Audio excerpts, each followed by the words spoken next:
So we proceed to the next question. Question 4.1.3 read as follows. Sketch the graph of H showing the asymptotes and the intercepts with the axis. So they want us to plot the graph of H to show the asymptotes and what? And the intercepts with the axis. So let's start with our function. So we're going to do question 4.1.7. What is it that we know? So let's suppose that we are drawing this function now. So this is our Cartesian plane. Have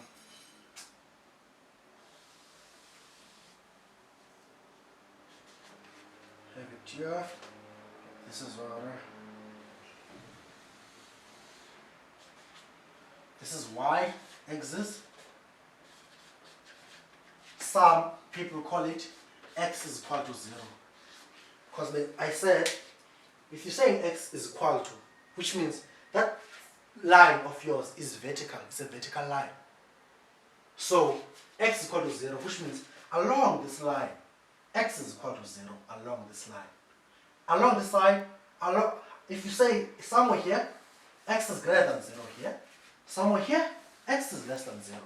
So this is the y-axis, also known as line x is equal to 0. So here we have the x-axis, which is also known as y is equal to 0, because along this line, y is 0. Above this line, y is greater than 0, which is positive. Below this line, y is less than 0, which means it's negative. So this is very important. You must know this, because we are going to need it. So above here, if you have a line that crosses here, it is called, and it's horizontal. It's going to be y is equal to something, whatever constant that is passed. This line is passing through along the y-axis. And below here is y is equal to whatever that is negative below the origin. Similar with x, some vertical line crossing here is x is equal to something positive. Along this line is 0, this side is negative. Important. Then, what do we know? We know the asymptotes that we did on the first question. We said x is equal to 1 and y is equal to 2. So the first thing that we do is to plot these asymptotes. So y is equal to 2, which is going to be a horizontal line, similar to this one here. So these two lines are parallel. So y is equal to 0 is this line here, and x equal to 0 is this line here, which means the distance between these lines is always the same, and it's always equal to 2. So say we have 2 here. So here is our asymptote. So we did do it as a dotted line so that we don't get confused, so it can be easier to spot. A vertical asymptote is x is equal to 2, x equal to 1 is vertical here, and it's parallel to x is equal to 0. So let's say 1 is somewhere here. Its asymptote is here. The other is the continuation, the same asymptote. So this line here is x is equal to 1, and this is y is equal to 2. And then what else do we have? We have the line of symmetry. We said the line of symmetry passes through this point here. And it's negative. It's a line. It's a line of symmetry. So this line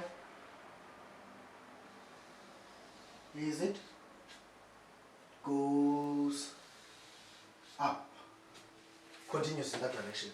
So this is the line y is equal to negative x plus 3, which means it's cutting the 3 here. Because we said it passes through the point where your vertical asymptote and your horizontal asymptote intersect. So they meet there, they intersect there.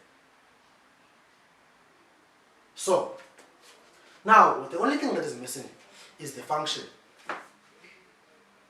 So, but in order for us to draw this function, we need to plot, we need to know the asymptote, the intercepts. Because we know the asymptotes, we know the line of symmetry. But we didn't need to show the line of symmetry because they didn't ask for it. But I just plotted it out because I wanted to show you, because I wanted to explain further what I was talking about. Because I don't think they did ask for it here. Let me check it. No, they didn't ask for X of symmetry. I plotted the X of symmetry because I wanted to show you that, so that you can see it's a straight line that passes through that point. And it has a negative gradient, hence it's moving that direction. Then, the only thing that is missing are the intercepts. So let's go find the X-intercept and the Y-intercept. What is the X-intercept? What is the Y-intercept? So, when you're talking about the X-intercept, which means your graph is intercepting, sorry, when you're talking about the X-intercept, which means that your graph is intersecting the X-axis, which means it passes through the X-axis. So these are your X-axis, which means your graph is passing somewhere along this line. When you're talking about the X-intercept, which means your function is passing through the X-axis. So that's what you are talking about. When you're talking about the Y-axis, which means your graph passes along, when you talk about the Y-intercept, which means your graph is passing along this line here.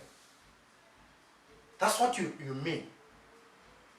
X-intercept passing through the X-axis, Y-intercept is passing somewhere, anywhere somewhere around here on the Y-axis. That's what you mean. And then, now, let's go and find that. But as I said, if something is passing on this line, we already know its X value. That along this line, X is equal to 0. Along this line, Y is equal to 0. If I'm talking about the X-intercept, which means our graph is passing somewhere along this line, and we know our Y value there. If we're talking about the Y-axis, which is a Y-intercept, which is our graph, our function is passing along this line, and we know our X value is equal to 0. So you should always know that. So let's go and find these intercepts.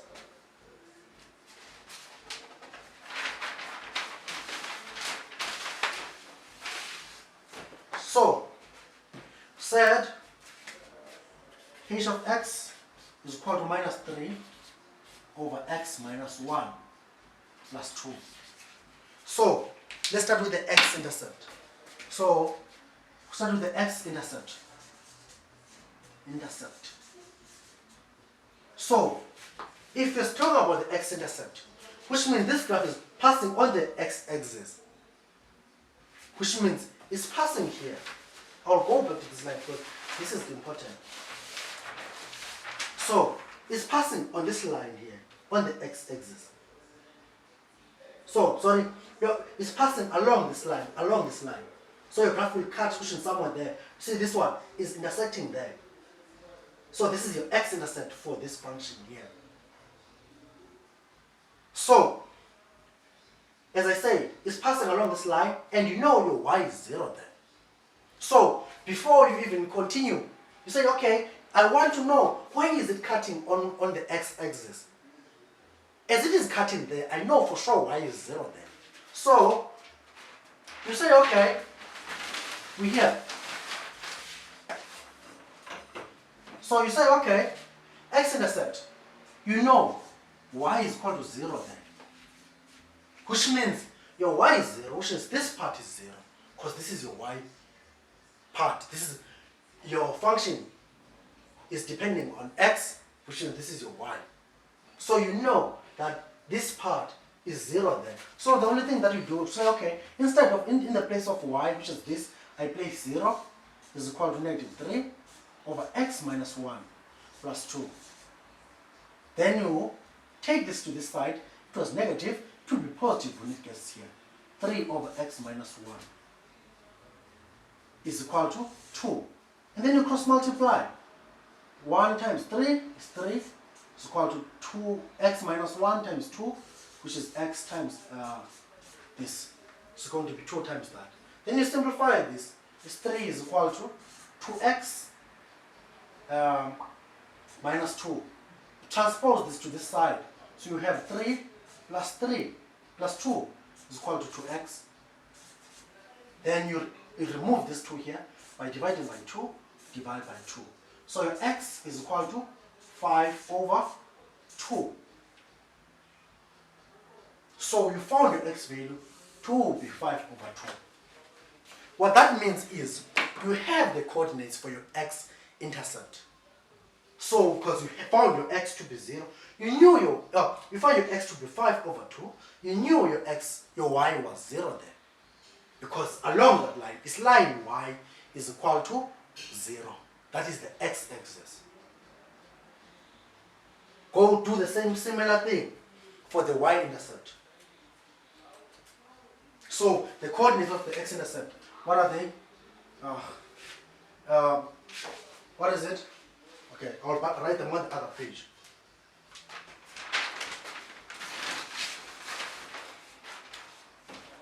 So the coordinates of the x-intercept are 5 over 2 and 0.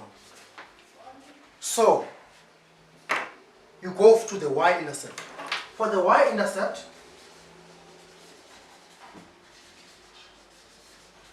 so y-intercept, I said that, which means now it's cutting along that vertical line there. Somewhere along that vertical line on the Cartesian plane. I said the y-axis are also known as line x is equal to 0, which means now you know your value of x. The only missing thing is your value of y. Then what is it? So how do you find it? We say, okay, h of x is equal to minus 3 over x minus 1 plus 2. And then, okay, I'm sorry that it appears like this, but I did the entire question, but my camera stopped the recording. So it cuts off after 12 minutes all the time, so I should have placed a timer. So what I did from this step here, you say you know your x is equal to 0, then you substitute your x is equal to 0 on your function, so which is here, that's how you get your y, because this is your y value at that point. Then you substitute your 0, which is that, then you punch this on your calculator, or simplify it, it will become 5. So once you know your 5, this is your y value. You know your x value because it's along the y-axis. And along the y-axis, you know x is equal to 0. So this one is very straightforward. Take that 0 that you know and substitute it here on your equation to find the corresponding y value. So you found that the corresponding y value is 5. So you know the x value is 0, which is the coordinate is 0 and 5. So you take this point, this y-intercept and this x-intercept and go plot them on your function. So in this case, I already did because, as I said, my camera stopped working and I thought it was still recording. So this is how it looks like.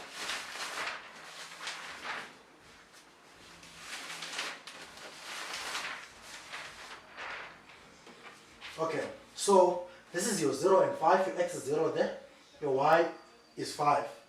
This is your shape of your parabola, which you know, and it's negative. That's why it's on these sides of the asymptotes. And that is your x-intercept, which is 2 and 0. That is that one there. This is how your function looks like. So, because the only thing you do is just to plot those 2 points, which is 0 and 5, and 2,5 and 0, which is 5 over 2. So this is that, and this is that. Then you just plot the shapes. Because when you're plotting the function, any function, depending on the nature of the function, the most important things are the intercepts, if it does have, the asymptotes, if it does have, and the turning points, if it does.